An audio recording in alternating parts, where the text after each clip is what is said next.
سلام دوستان، چطورین؟ امیدوارم حالتون خوب باشه. من ایمانم و امروز اومدم با 2 تا آموزش خفن.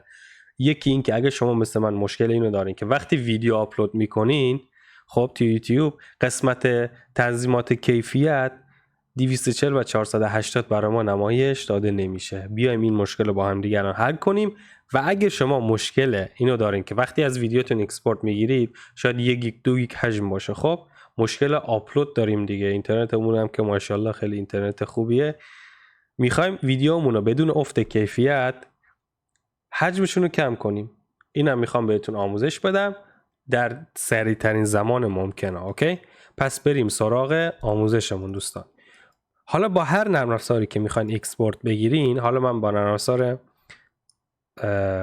کپکات دارم اکسپورت میگیرم، فرقی نمیکنه. حالا با پریمیر یا هر نرم افزار دیگه‌ای که میخواین اکسپورت بگیرین، قسمت رزولوشن رو حتما 2K بذارید، خب، یا بالاتر. بعد قسمت بیت ریت هم حتما هایر باشه، چون من کمترش رو گذاشتم دیگه اون 480 برای من نمایش نمیداد. بعد قسمت پایین هم AV1 باشه و MP4 و فریم ریت حتما 60 باشه، چون کمتر از 60 من تست کردم دیگه برای من نمایش نمیداد اون 480 و 240. پس حتما یادتون باشه که فریم ریت رو 60 بذارید. و بعد دیگه اکسپورت بگیرین از ویدیوهاتون. نگران اینم نباشید که حجم ویدیوهاتون زیاده. الان بهتون میگم که چطور حجم ویدیوهاتون رو بدون افت کیفیت بیارید پایین.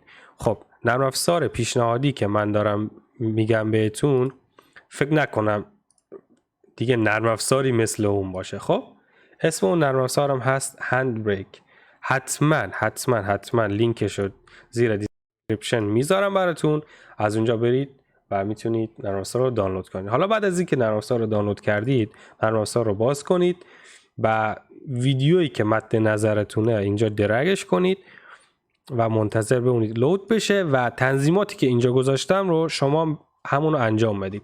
اولین کاری که میکنید میایید این قسمت و یوتیوب رو پیدا میکنید. نگاه اینجا کیفیت ویدیومونه، اونو پیدا میکنید و میزنید. دیگه 4K من پیشنهاد نمیدم، همون 2.5K رو انتخاب میکنید و کلیکش میکنید. بعد از اون میایید قسمت ویدیو و اینجا حتما 60 فریم بذارید، FPS بذارید و بیایید حالت همون قبلیمون و اینجا این گزینه سبز استارت رو بزنید و منتظر بمونید که ویدیوتون بشه.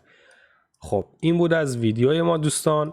امیدوارم از این ویدیو لذت برده باشید. اگه این ویدیو مفید بود براتون، حتما برای دوستاتون هم بفرستید. لایک و سابسکرایب فراموش نشه تا ویدیوهای بعدی و آموزش بعدی. پیس اوت.